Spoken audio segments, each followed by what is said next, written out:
नमस्कार, माझे नाव वैष्णवी नेताजी सोळंके. आमच्या प्रयोगाचे नाव सेंद्रिय शेती. आमच्या शाळेचे नाव ज्ञानदीप प्राथमिक विद्यालय.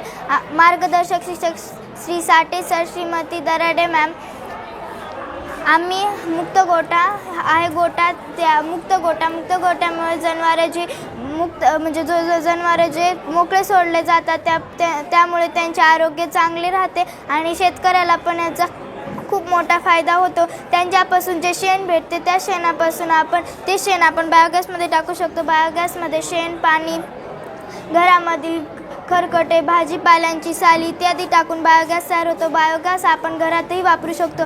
ज्याची जी स्लरी निघते ती स्लरी आपण गांडूळ खतात किंवा जीवामृतमध्ये टाकू शकतो.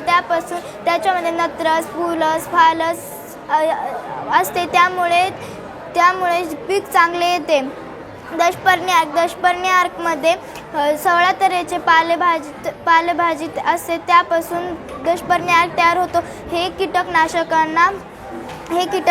आहे. निंबुळे अर्क हे कडसरपणामुळे आपण जर पिकांना फवारलं तर त्याच्या कडसरपणामुळे कीटक जवळ येत नाहीत. आणि जी रासायनिक खत आहे, रासायनिक खताचा दुष्परिणाम खूप मोठ्या प्रमाणामध्ये चालू आहे.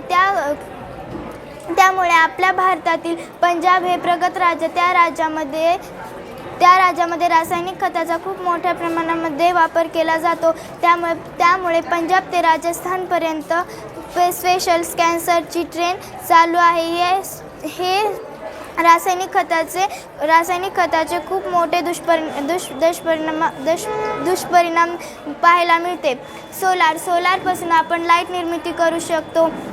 आणि जी सोलारपासून विहिरीमधलं पाणी आपण मोटरद्वारे शेताळ्यात टाकू शकतो पावसाळ्यात. कारण उन्हाळ्यामध्ये विहीर अटल्यावर आपल्याला पाण्याची गरज असते. मग आपण शेताळ्यातलं पाणी पिकांना, गुराढोरांना वापरू शकतो. बायोगॅसमध्ये मिथेन वायू असतो. मिथेन वायूमध्ये कार्बन डायऑक्साईडमध्ये मिथेन आणि इथेन असतो. मिथेनचा मॉलिक्युलर फॉर्म्युला CH4 आहे आणि कार्बन डायऑक्साईडचा CO2 आणि इथेनचा C2H6.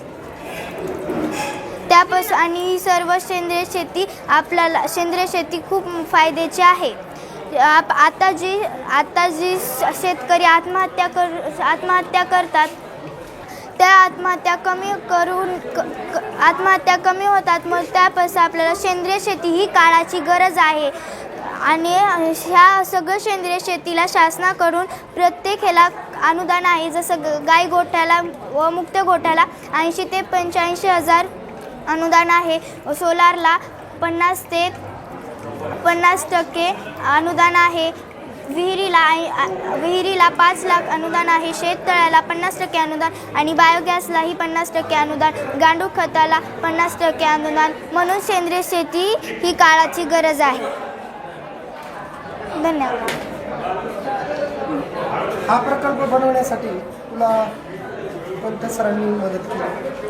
मला साठे सरांनी व दराडे मॅडम.